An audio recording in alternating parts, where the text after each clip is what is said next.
Kerusakan lingkungan akibat pelanggaran sempadan dan alih fungsi lahan menjadi salah satu penyebab peristiwa banjir bandang yang menimpa sejumlah wilayah di Bali. Kejadian ini menjadi momentum Mulat Sarire dan seluruh pemangku kepentingan mesti duduk bersama untuk melindungi alam dan lingkungan Bali. Musibah banjir bandang yang terjadi 10 September 2025 lalu tidak hanya dipicu oleh sampah, melainkan juga akibat pemanfaatan sempadan sungai dan beralih fungsi lahan pertanian menjadi akomodasi pariwisata dan perumahan semakin masif, terutama di daerah Gianyar, Badung, dan juga Denpasar. Seperti Das Ayung sebagai salah satu penyangga dan resapan kini hutannya tinggal 3%, menjadi yang sangat masif. Menurut akademisi pertanian UNUD, Profesor Niloh Kartini, batas sempadan seharusnya 3 kali ke dalam sungai dan harus disertai tanaman di sekitar sempadan. Jika saja aturan ini sudah ditaati, maka ketika terjadi luapan air, sungai tidak akan sampai ke bangunan warga. Hal yang sama terjadi lahan pertanian. Kini sempadan, bantaran, dan persawahan banyak beralih fungsi lahan menjadi akomodasi pariwisata, perumahan, dan juga industri. Diperlukan tanggung jawab pemerintah secara yuridis menindak tegas ketika terjadi pelanggaran alih fungsi lahan.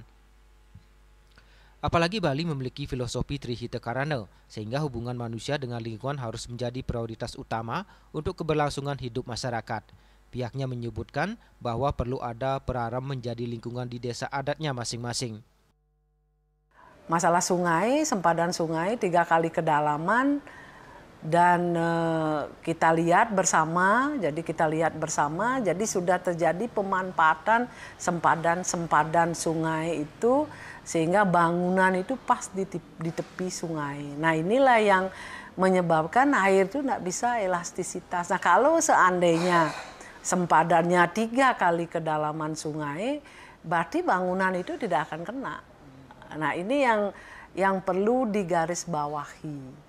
Nah, sekarang kan undang-undang ada, peraturan ada, dan sudah itu mungkin bisa juga ada di Pararem, ada bisa juga di Perdes, kan itu bisa dimasukkan juga itu ya. Jadi sehingga benar-benar di desa itu kan ada Trisakti ya, ada Pekaseh sebenarnya. Ada bendesa adat, ada kepala desa. Nah inilah yang bersama-sama seharusnya menjaga desanya. Penggunaan sistem pertanian konvensional yang masih mengandalkan pestisida kimia dinilai dapat memicu persoalan lingkungan. Praktek ini membuat kualitas tanah menurun karena kandungan bahan organik berkurang dan struktur tanah menjadi keras. Kondisi tersebut berdampak pada menurunnya kemampuan tanah menyerap air saat hujan deras, sehingga memperbesar potensi terjadinya banjir. Jumlah tanaman juga akan berpengaruh terhadap banjir di suatu wilayah. Winate, Bali TV.